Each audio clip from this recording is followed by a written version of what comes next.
Hey guys, welcome to Web Point. मैं हूं साहिल कुमार। तो चलिए आज सेटअप करते हैं प्रोजेक्ट अपने वेबसाइट के लिए। पर उससे पहले हमने अभी तक क्या पढ़ा है। हमने HTML5 पढ़ चुके हैं हम लोग। CSS3 का बेसिक नॉलेज है हमें जावास्क्रिप्ट का बेसिक नॉलेज है और हमें बूटस्ट्रैप का भी बेसिक नॉलेज हो गया है। मैंने क्योंकि इन सब की वीडियो पिछले लेक्चर्स में बना चुका हूँ, आप उन्हें देख सकते हैं। ठीक है, तो सबसे पहले हमें प्रोजेक्ट फाइल क्रिएट करनी होगी। अपने प्रोजेक्ट के लिए एक HTML फाइल क्रिएट करनी होगी, एक CSS फाइल क्रिएट करनी होगी, एक जावास्क्रिप्ट फाइल क्रिएट करनी होगी। आप चाहें तो HTML फाइल भी सिर्फ ओनली क्रिएट कर सकते हैं, लेकिन मैं सारी फाइल्स एक साथ क्रिएट करूँगा, फिर उसके बाद उन सब पे स्टेप बाय स्टेप वर्क करूँगा। ओके, उसके बाद चूजिंग कलर फॉर वेबसाइट। हमें एक कलर पैलेट को चूज़ करना होगा जो कि अपनी वेबसाइट के लिए हम लोग चूज़ करेंगे। ठीक है, सो उसके लिए हम colorhunt.com पे जाते हैं। तो मैं देखिए अपने ब्राउज़र पे आ गया। अब मैं यहाँ लिखता हूँ colorhunt.co। अब मैं जैसे इसे सर्च करूँगा, आप यहाँ पे देख सकते हैं बहुत सारे कलर पैलेट्स यहाँ पे आ चुके हैं। आप देख सकते हैं इन्होंने कितने लोगों ने इनको पसंद किया है, आप ये भी देख सकते हैं। ठीक है, सो इसमें से कोई कलर पैलेट आपको चूज़ करना होगा अपनी वेबसाइट के लिए। एक कलर थीम पे हम लोग वर्क करेंगे कि हमारी वेबसाइट कौन से कलर में होनी चाहिए, क्योंकि हम ऐसे ही कोई कलर नहीं ले सकते कि कहीं रेड लिख दिया, कहीं ग्रीन, कहीं येलो। ऐसा नहीं कर सकते हम लोग। हमें कलर थ्योरी के साथ, एक कलर पैलेट के साथ हमें वर्क करना होगा। उसमें एक बेसिक कलर पैलेट चूज़ करना होगा। सो मैंने जो कलर पैलेट चूज़ की है वो ये कलर पैलेट है। आप लोग देख सकते हैं ये कलर पैलेट है, वो हम अपनी वेबसाइट में यूज़ करेंगे। ओके, उसके बाद आता है चूजिंग फंड्स फॉर वेबसाइट। अब हमें फंड्स चूज़ करने होंगे अपने वेबसाइट के लिए कि हमें वेबसाइट पे कौन सी लैंग्वेज, किस मतलब उसका फंड्स कैसा होना चाहिए, उसका फंड कैसा होना चाहिए। सो इसके लिए हमें funds.google.com पे चलते हैं हम लोग। ओके, सो मैं अपने क्रोम में आ गया हूँ। मैं यहाँ पे लिखता हूँ funds.google.com और मैं जैसे इसे सर्च करूँगा, आप देख सकते हैं यहाँ पे बहुत सारी फंड्स आ चुकी हैं जो कि हम अपनी वेबसाइट में यूज़ कर सकते हैं। पर मैं ओनली 3 फंड्स यूज़ करूँगा अपनी वेबसाइट में। फर्स्ट फंड जो है वो है रैंचो। ये फंड है जो कि मैं चूज़ करूँगा अपनी वेबसाइट में, अपनी उसमें वेबसाइट में यूज़ करूँगा। ठीक है, अब इसे कैसे यूज़ करते हैं वो मैं अभी आपको थोड़ी देर में बताऊँगा जब हम प्रोजेक्ट सेटअप करेंगे। ओके, उसके बाद दूसरी जो फंड है वो होगी हमारी पॉपिंस।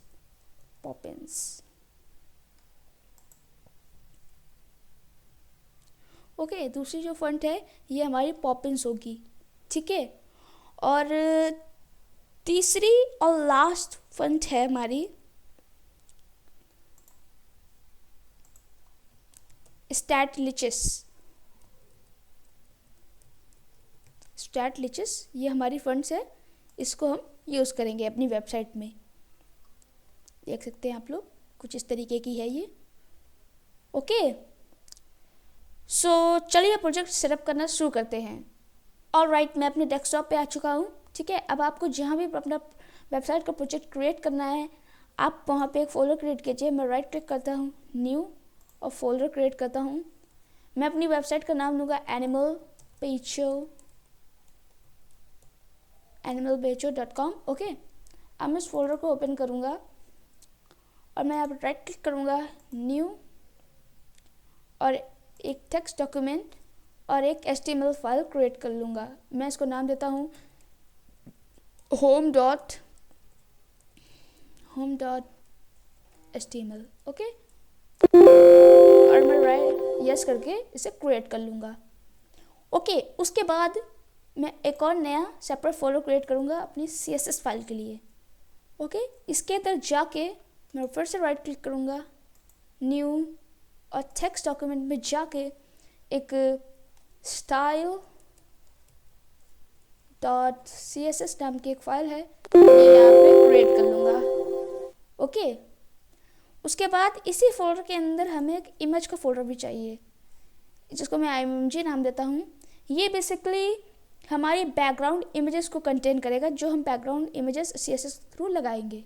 ओके, फिर उसके बाद यहाँ जब हम बाहर आएंगे इसके, तो हमें यहाँ पे भी एक इमेज का फोल्डर क्रिएट करना होगा, जो कि हम अपनी HTML फाइल के द्वारा यूज़ करेंगे। ओके, उसके बाद एक और फोल्डर क्रिएट करेंगे JS यानी कि जावास्क्रिप्ट के नाम से, और इसमें भी राइट क्लिक करूँगा, न्यू टेक्स्ट डॉक्यूमेंट, उसको मैं नाम दे दूँगा home.js। ओके, सो हमने अपनी सारी फाइल्स क्रिएट कर ली है। ओके, अब उसके बाद मैं क्या करूँगा, मैं अपनी ये जो index.home.html है, इस पर राइट क्लिक करूँगा, इसे सबलाइम। ओके, तो देख सकते हैं मेरी फाइल जो है वो खुल चुकी है सबलाइम में। उसके बाद मैं क्या करूँगा, मैं यहाँ पे इस home.html के अंदर सबसे पहले HTML का जो बॉयलर प्लेट का कोड होता है वो मैं लिख दूँगा। ओके, टाइटल को मैं अभी एम्प्टी रहने देता हूँ, क्योंकि जब हम आगे की वीडियोस में आएंगे तब हम इसको फिलअप करना स्टार्ट करेंगे। अभी हम लोग प्रोजेक्ट सेटअप कर रहे हैं, ठीक है।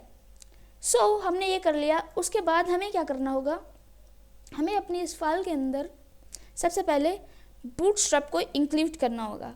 सो बूटस्ट्रैप को इंक्लूड करने के लिए मैं क्या करूँगा, मैं अपने ब्राउज़र पे जाऊँगा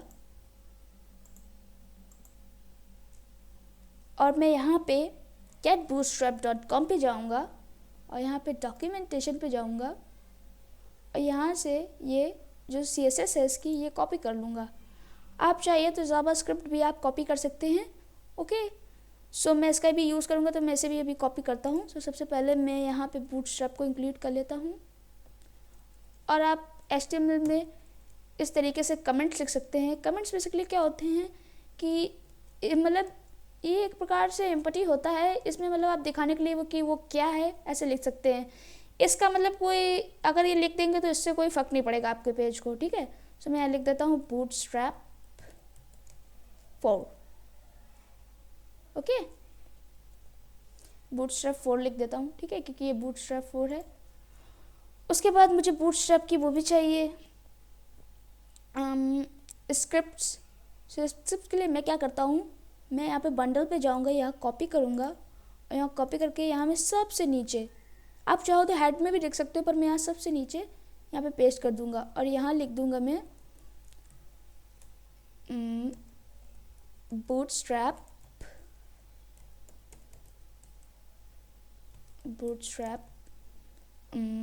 JS और यहाँ पे मैं लिख देता हूँ बूटस्ट्रैप CSS। ओके, ये सब मैं इसी वजह से लिख रहा हूँ ताकि आपको एकदम सेपरेट रहे कि हम लोग क्या कोड लिख रहे हैं, क्या कोड कौन सा कहाँ पे लिखा हुआ है, ठीक है। अब इसके बाद हमने बूटस्ट्रैप को इंक्लूड कर लिया। अब उसके बाद हमें फंड्स को इंक्लूड करना होगा। तो फंड्स को इंक्लूड करने के लिए हम क्या करेंगे, funds.google.com पे जाएंगे और यहाँ पे ये जो पॉपिन्स है मेरी, मैं पॉपिन्स यहाँ पे सेलेक्ट करता हूँ, ठीक है।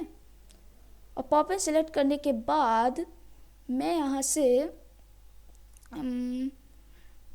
ये जो लाइट 300 है मैं इसे यहाँ से ले सकता हूँ और 400 भी ले सकते हैं हम लोग। सो चले 400 ले लेते हैं, ठीक है। 400 में यूज़ करूँगा अपनी वेबसाइट के लिए। उसके बाद मुझे एक और फंड्स चाहिए, तो मैं क्या करूँगा, मैं यहाँ से बैक जाऊँगा और यहाँ पे सर्च करूँगा स्टैट लिचेस। तो यहाँ पे देखिए ये आ चुकी है। उसके बाद मैं यहाँ पे सिलेक्ट स्टाइल है, इस पर क्लिक कर दूँगा, ठीक है। उसके बाद मुझे एक और आखिरी फंड चाहिए अपना, सो वो है मेरा रेंचो। ओके, रेंचो को यहाँ पे सिलेक्ट स्टाइल पे मैं क्लिक कर दूँगा।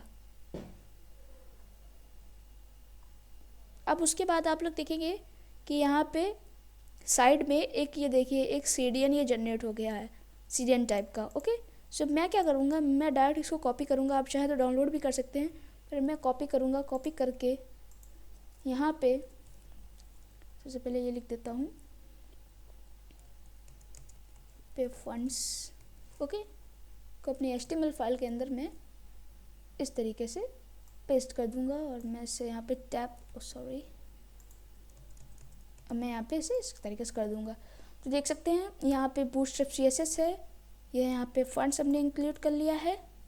ओके, अब इसके बाद हमें क्या करना होगा, इसके बाद हमें अपनी जो ये स्टाइल शीट है, ये CSS की स्टाइल शीट और ये JS इनको भी लिंकअप करना होगा। सो वो मैंने आपको सिखाया था कि कैसे किया जाता है। सो सबसे पहले मैं कमेंट लिख देता हूँ उनके लिए भी।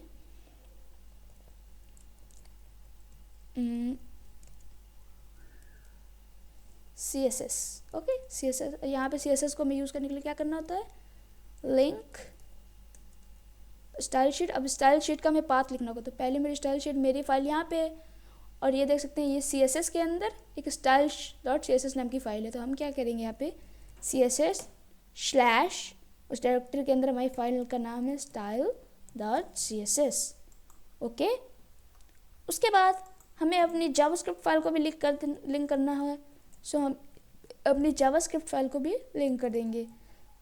सो उसके लिए हम क्या करेंगे, हम यहाँ पे लिख देंगे java.js और किसी भी जावास्क्रिप्ट फाइल को हमें लिंक करने के लिए हमें क्या करना होता है, स्क्रिप्ट टैग लगाने होते हैं और स्क्रिप्ट टैग के बाद यहाँ पे एक और सोर्स नाम का एट्रीब्यूट लगाना होता है। अब मेरी जो फाइल है वो आप जानते हैं कि JS और इसके अंदर क्रिएट है, तो मैं क्या लिखूँगा JS/home.js। ओके, उसके बाद एक और चीज़ है, यहाँ पे आप लिख सकते हैं एक मेटा टैग होता है, मेटा charset UTF-8। आपको ये आप लिखना चाहें तो लिख सकते हैं, क्योंकि हम इससे ये रेफ़र करते हैं कि हम UTF-8 यूज़ कर रहे हैं charset। ओके, हम जो charset है वो UTF-8 के वर्ड्स को यूज़ कर रहे हैं। ठीक है, सो आप इसे लिखें या नहीं लिखें इससे कोई फ़र्क नहीं पड़ता। ठीक है, सो मैंने लिख दिया है बस इसको इनिशियलाइज करने के लिए। ओके, सो हमने अपना सारा प्रोजेक्ट सेटअप कर लिया है, आप लोग देख सकते हैं। अब अगले वीडियो में हम अपना वेबसाइट को डेवलप करना स्टार्ट करेंगे। सो मिलते हैं अगले वीडियो में। सो जाने से पहले आपसे पिछले क्वेश्चन का आंसर आपको बताना चाहता हूँ। पिछले क्वेश्चन का आंसर है BTN प्राइमरी, जिससे हम ब्लू बटन को एक्सेस कर सकते हैं। Okay, so thank you and bye bye.